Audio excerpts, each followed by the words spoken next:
He was so proud of being Indian. I think for him, it was a way to be something other than just a Finch.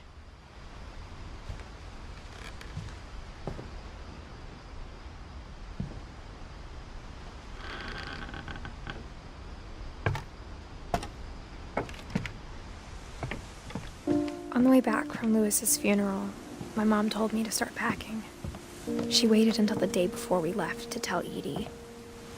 I'm not sure if she wanted to make it easier or harder.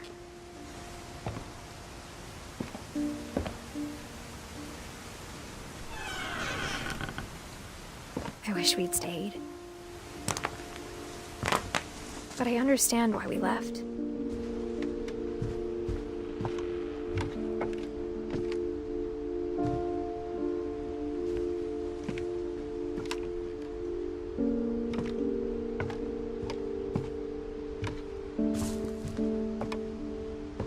My mom ended up leaving everything behind.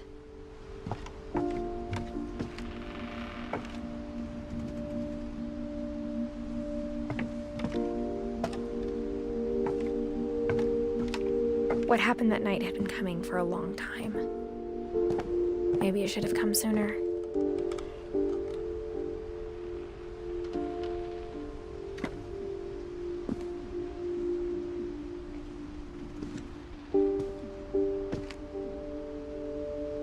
But it had to end one way or another. All that's left now is to tell you about that last night.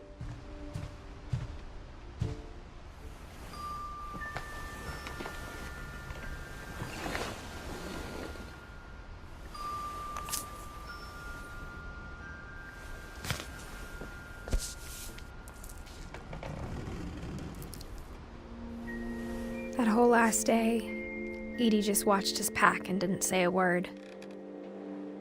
Until supper, when she raised her glass and said, "To our final night together, and all our final nights apart." Grandma, you know what I said about alcohol.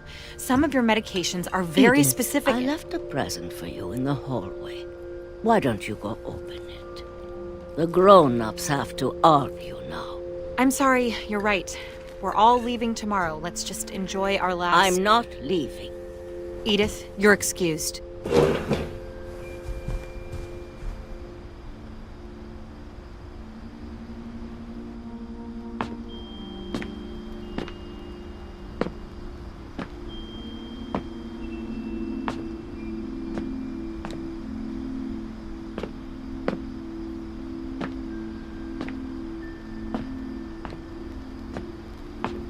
The power had been shut off that morning, but Edie always had plenty of candles. When my mom sealed the library, I don't think she knew about the other entrance, or that Edie had a key to it.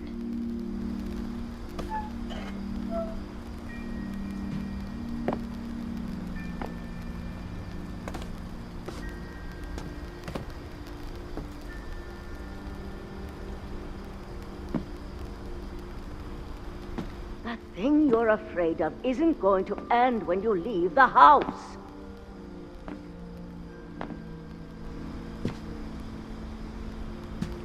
Edith has a right to know these stories. My children are dead because of your stories. I think it's best if Edith and I leave tonight.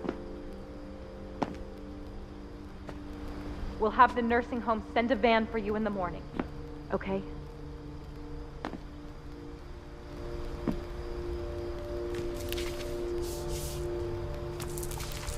Dear Edith, there's so many stories I wish I could tell you, but there's only time for one.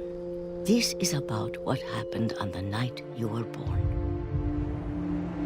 That night, the tide went way, way out.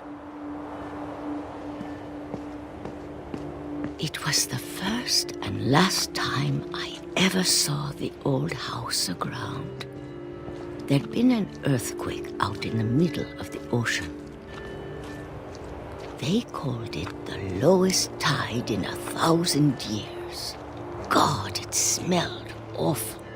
You know, I've seen that house every day of my life.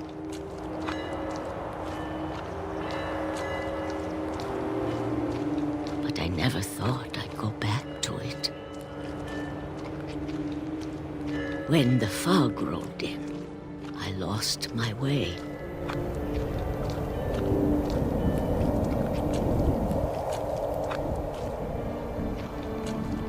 I got turned around.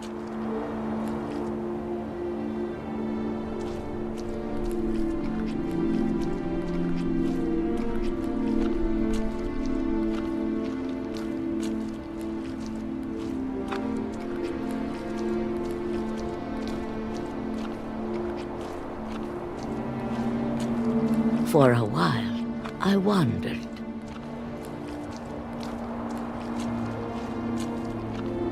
I started seeing things.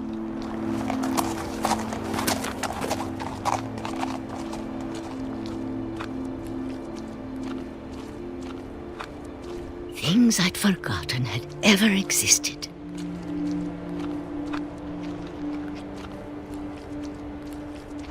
But when I saw them, they felt like old friends.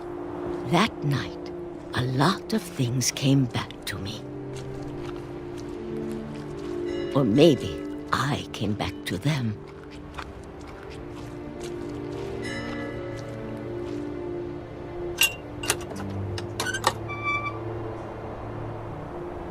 Things I can't explain, but that I need you to try and... Edith, what are you doing in here? It's mine. Edith! Mom, you're gonna rip it! Let go! I kicked and screamed, but Mom dragged me to the car. I never saw Great-Grandma Edie again.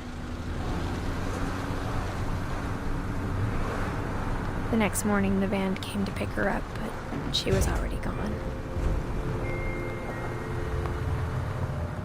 After that, we moved around a lot.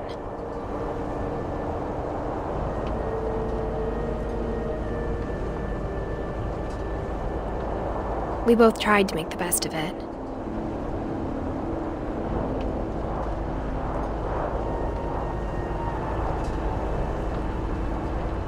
A few years went by.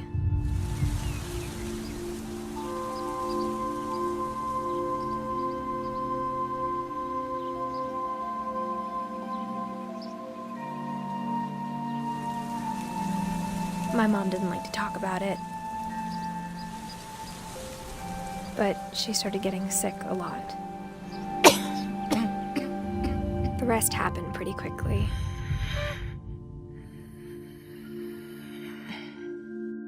She got better for a while, and then she didn't.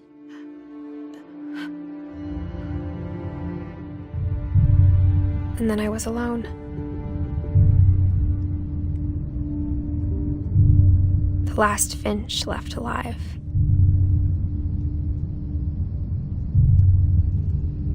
Until I found out about you.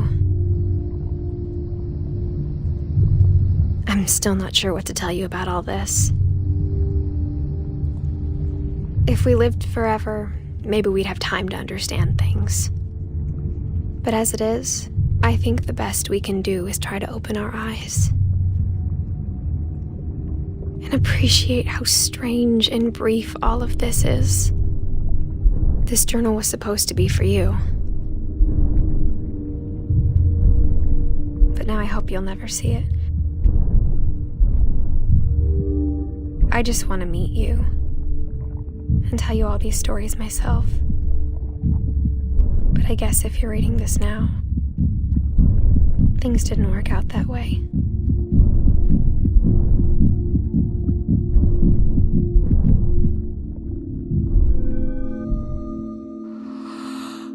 This is where your story begins. I'm sorry I won't be there to see it. It's a lot to ask, but I don't want you to be sad that I'm gone. I want you to be amazed that any of us ever had a chance to be here at all. Good luck.